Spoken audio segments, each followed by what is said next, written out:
Films Asthama Asthama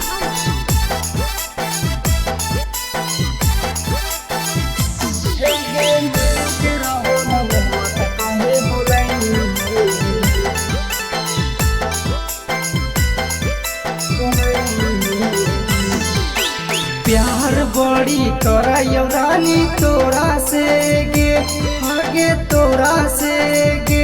हे गे मिले के रहो ना मनवा त काहे बोलाइनी हे गे मिले के रहो ना मनवा त काहे बोलाइनी गे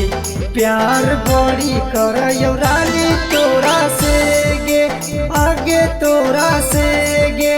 हे गे मिले के रहो ना मनवा त काहे बोलाइनी गे हे गे मिले के रहो ना मनवा त काहे बोलाइनी गे हे गे मिले के रहो ना मनवा त काहे बोलाइनी गे Mixed by Bawa Star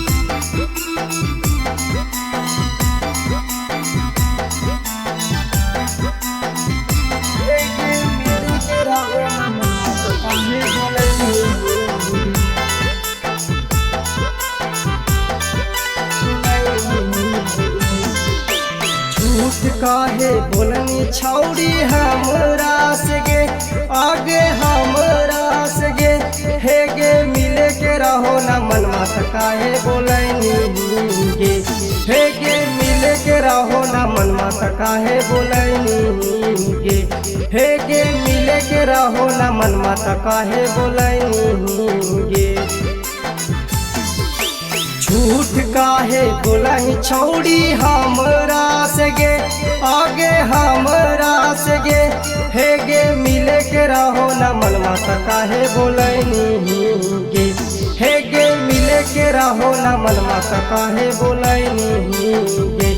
हे गे मिले के रहो ना मनवा त काहे Osanya Films Asthama Asthama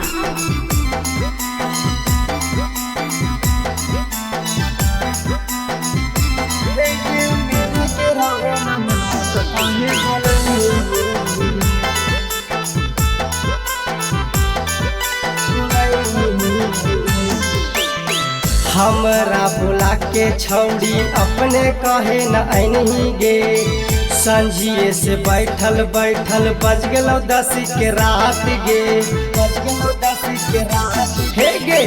हमरा बुला के छौड़ी अपने कहे न ऐनही गे संझिए से बैठल बैठल बज गेलो 10 के रात गे चिंटू के साथ तोरा देखलियो रहड़िया में हे गे रहड़िया में हलचल आकाशवा के छोड़ के काहे तू जाही रहड़िया में हे गे मिले के रहो ना मनवा त काहे बोलाइनी गे हे गे मिले के रहो ना मनवा त काहे